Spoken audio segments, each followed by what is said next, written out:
Come along with me as I prepare for my first cake decorating class. This is something that's really been on my mind for the past few months, and it's something that I am highly considering adding to my home bakery business. So I'm getting ready to give you a real behind the scenes look at me preparing and practicing for my first cake decorating class. This is gonna be my first time actually doing in-person classes, but these are just my initial thoughts, just to see what all is going to take to actually host the class and then see how do I really feel about this. Is this something that I really like? Is it something that I can see myself actually doing and implementing? And I believe that cake decorating classes is a great way to get out in the community, get people to know me, and for me to meet and know new people as well. I'm giving you the real life behind the scenes look in my process of planning to launch cake decorating classes in my cake business. So let's go ahead and get started. The first thoughts that come to my mind when it comes to my cake decorating classes is who are these cake decorating classes for? I want to focus on kids, specifically because I have kids of my own and I would love to have them be able to experience making and decorating cakes with their mommy and being able to do that with their friends. Initially, I was thinking about doing something that is season specific, but I think I'm actually going to go with a design that is more universal, that can be reused in multiple ways. The design that I've landed upon is doing one of the vintage heart cakes and teaching that for my first class. There's so much flexibility I feel in this, but still not too grand that is going to take too much to execute. At least that's what I think for now. But once we actually get into the process, I'll have more of an understanding of how much this is actually going to take to do. So the first thought that comes to my mind is, what do I have that I can already use for my cake decorating class? I know you probably relate to this. Maybe you can't. If you can't, good for you. I love packaging and I have become a hoarder for packaging. There's so many different types of packaging that I have purchased over my many years of doing this. So I just went through my inventory to kind of see what do I have that can be used for this class. Because my target audience are kids, I don't want to do a large cake. So instead, I have decided that I'm going to do smaller bento cake style cakes. So with that in mind, I've also started to think about what is the easiest and quickest way that I can create the cakes for this class. So one thing that I'm doing to help on my efficiency and also kind of lower the cost a little bit is just using a generic box cake mix and then just switching out a few of the ingredients for my cake recipes. Also, I'll just be using a basic American buttercream for these cakes. Another way that I'm planning to make this process more efficient is by baking my cakes in a sheet pan and then cutting out the small cakes. This way I can bake up multiple cakes in one go. Also, the baking time will be much shorter than baking up in individual pans. And also it saves me money because now I don't have to go out and buy extra pans to be able to bake multiple cakes at one time. All right, so let's go ahead and get into the baking portion of this video. And yes, I'm going to be sharing with you the recipes and just the whole process of what I'm doing. These are not the recipes and this is not the cake that I actually use in my cake business. This is just what I plan on using for my cake decorating classes to make the process more efficient and cost effective for me and my potential customers. This is the sheet pan that I will be using to bake up my cakes. This is a half sheet pan and it's about 2 inches thick, which is going to be perfect for the boxes that I have. When it comes to the type of box mixes that I'm using, I don't really have a favorite right now. I am testing out and just experimenting with different brands of cake mixes just to see if I notice a difference and if there is one that I like more than the other. So today I'm going to be experimenting with Duncan Hines Double Food Cake and then the Pillsbury White Cake Mix. And we're just gonna see, I'm just mentally taking notes about how they turn out for me personally. But yeah, as of now, I don't really have a real preference over brands. So whatever brand you like, whatever brand you choose, go for it. So when I'm doing my actual cake decorating class, I will be baking up 1 flavor instead of 2 flavors like you see me doing here. The reason why I'm doing 2 flavors is because I'm doing this for my daughters and one wanted vanilla and the other wanted chocolate. So I'm just gonna make everybody happy. But for my actual cake decorating classes, more than likely I will just focus on vanilla cakes. Right now I'm lining my cake pan with this parchment paper just so it doesn't stick to the bottom and it'll give me a much smoother base to work with for this class. The parchment paper is going to make it super easy for me to pull this out in one piece. I'm also using a different mixer than I normally would. This is the beautiful brand stand mixer. I personally do not recommend this for your cake business. I just wanted to give it a try and not really a fan. We are using the Pillsbury white cake mix. It calls for 1 cup of water, half a cup of oil, and 3 eggs. I'm doing the general substitutions that you do to like doctor up the cake mix. So I'm subbing out 1 cup of water with 1 cup of buttermilk, half a cup of oil with half a cup of melted butter, and instead of 3 eggs, I'll be doing 4 whole eggs. And of course, we're gonna add a little extra splash of vanilla.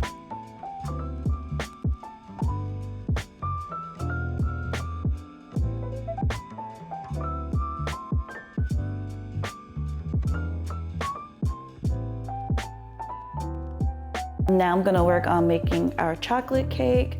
Again, following the directions on the back. Gonna sub out the water for buttermilk, 4 eggs instead of 3, and instead of half a cup of vegetable oil, I'm gonna switch it out with half a cup of melted butter and a splash of vanilla.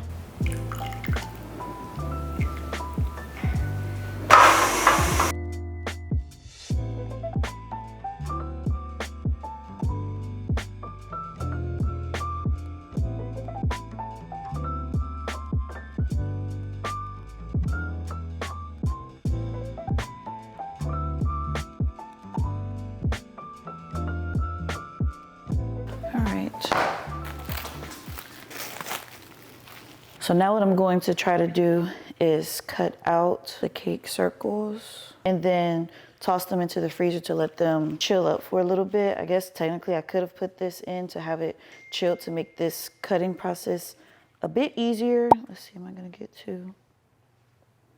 Okay. Yeah, so we'll see. I'm just gonna go for it. This is, I believe this is a 5-inch.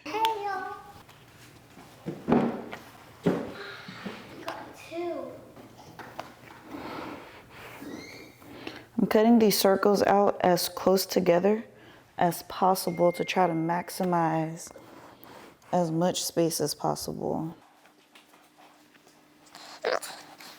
Okay, so that gave me 8 of these little cakes. Pop them into the freezer to chill a little bit.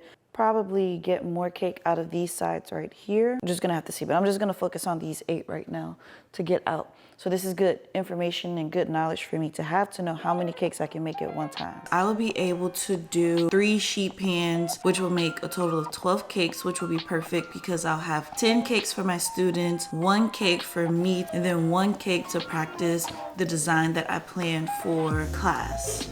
That actually looks really delicious. That looks so good.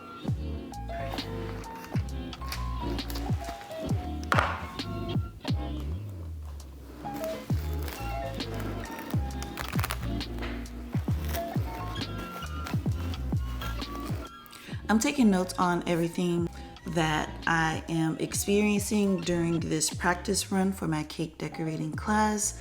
And one of the things that I am realizing is that I'll probably use a leveler to level off the top of this sheet cake just so my layers are even. Especially when working with kids, we want to make sure that everyone has an equal portion so one kid doesn't look over at the other kid and is like, oh, their cake is bigger than mine, because that's exactly what happened with my daughters when we made their cakes. One was taller than the other. So leveling off the cake layers to make sure that everything is even and equal is something that I will definitely do. So we have all of these leftover pieces, and there's so much that we can do with these leftover pieces. Like you can make cake jars with them, you can make cake pops.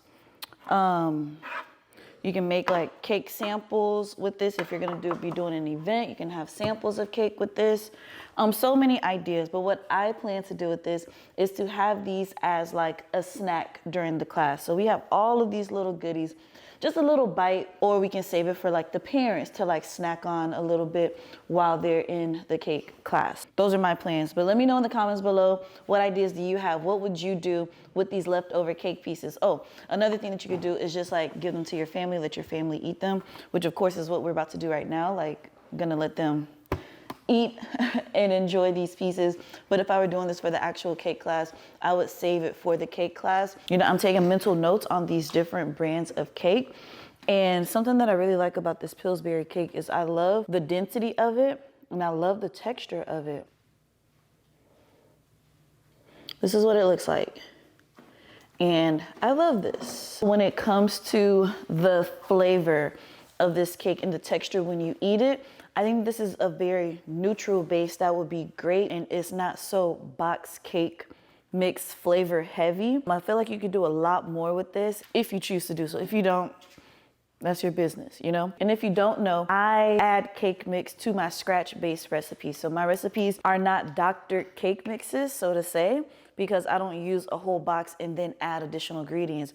Instead, I have a base recipe and I have added cake mix to that recipe to give that nostalgic taste, texture, and feel that people are looking for when they purchase a cake. They want it to remind them of their younger years. But I don't want to get too much into that. But just long story short, I incorporate cake mix into my cake recipes. And I'm considering switching over and trying out this cake mix inside of my recipes to see what the difference is and how I like that compared to what I already use. Currently, I use Duncan Hines for my vanilla cake recipes, but I'm considering trying out Pillsbury for those recipes and see what difference it makes. So I'm getting ready to try to create the cake that I want, because I'm gonna let my kids work alongside of me. They're gonna get like the exclusive first-hand experience of decorating a cake along with me. But I went ahead and I purchased a few items, because when I knew that I wanted to do this, I did some research and I found some things that would be perfect for it. So I got all of like the supplies and stuff for the cake decorating class. And because my girls are gonna work with me, I'm gonna go ahead and open up one of these and let them use it just so I can kind of get a feel and see how this will work in real life. Just opening the box, like I just felt so like happy. I was like, wow, like this looks so nice and neat, it's so clean. And I was like, I need to show y'all this. I need to show y'all. This is what I purchased. This is a cake decorating kit. It's so cool. For my classes, I wanna have 10 kids in them. I may do more, I may do less, but you know, just for this first round, my thoughts are 10 kids. So I bought 10 of these cake decorating kits and I'm so excited about it. So excited to use it, and I'm gonna go ahead and do an unboxing for you right now, just to give you a sneak peek, because I'm super excited about this and I wanna show it to you. Okay, so this is everything that came in here. This is the turntable that they're going to be using. This is actually similar to one of the turntable that I started off using when I first started my cake business. These are very affordable. Again, these are cake decorating classes, not meant for bakers who are going to be taking this seriously, just for people who want to have fun. These are perfect to get the job done. It comes with 2 spatulas. One, which this may be a little large for the kids, but we'll test it out and see. But 2 spatulas. And then here's this pack, and it has everything that you need to decorate a cake, especially for cake decorating classes. Like, this is the perfect kit. All right, so in here we have a pack of scrapers. There's 3 of them in here. Then we have a reusable piping bag, which I probably won't use in these classes because I don't want to have to wash anything afterwards, but that's fine that I set it to the side because it also comes with a pack of disposable piping bags. But what's also amazing, because I told you, everything that you need to decorate a cake is inside of this kit. A pack of piping tips. I don't know how many's in here. It's like 10 of them or something. Piping tips and a coupler, plus this booklet that gives you a guide on what the piping tips look like, right? Like, this is so amazing. I'm so excited for my twins to get a chance to try this out. And I just love how simple this is, that there's like a whole cake decorating kit that's just ready to go if you decide to do cake decorating classes. Amazing. Amazing. Since I'll be hosting kids for my cake decorating classes, I decided that I'm gonna go ahead and fill, stack, and crumb coat these cakes just to make the process a little bit easier for them and not take up so much time. They will be able to still ice the cake and then decorate it for themselves, but this is a step that I wanted to go ahead and have done and ready and prepared for them. So of course I am practicing this technique out, and I'll be icing and decorating, not icing and decorating, I'll be stacking, filling, and crumb coating 3 cakes, 2 for my twins and 1 for myself. Again, I'm alternating between chocolate and vanilla because that's what my kids wanted. But for my cake decorating classes, I believe that I will be focusing only on vanilla, just to simplify things and make things the same across the board. This is also another time where I am taking note of the amount of time that it's taking me, as well as the level of work and complexity that this is, because this is going to help me when I'm ready to start creating my prices for this cake decorating class. Knowing how much time I'm spending on actually icing and decorating these cakes, and how much it costs for me to make these cakes for everyone, along with the supplies, is going to allow me to be able to price out my cakes, price out my classes in a way that makes sense for me, my business, and my customers. Once these cakes are iced, I will then put them into the refrigerator to firm up so it'll be in perfect working conditions for the kids. When I host my classes, they will be at another location, so I will be using a cooler in order to transport these cakes over to the destination. As you can see, I did decide to go ahead with a circle shape instead of a heart-shaped cake, just for simplicity, because as I was doing this, I realized that there are some things that, I'm just not going to be able to do. So I adjusted my strategy, and this is going to conclude this video for today and me prepping. But please stay tuned, because the next video is going to be me actually practicing my first cake decorating class and everything that I've learned from this experience. It is a lot and you don't want to miss it. So like this video, subscribe, and I'll see you all in the next one. Until then, peace.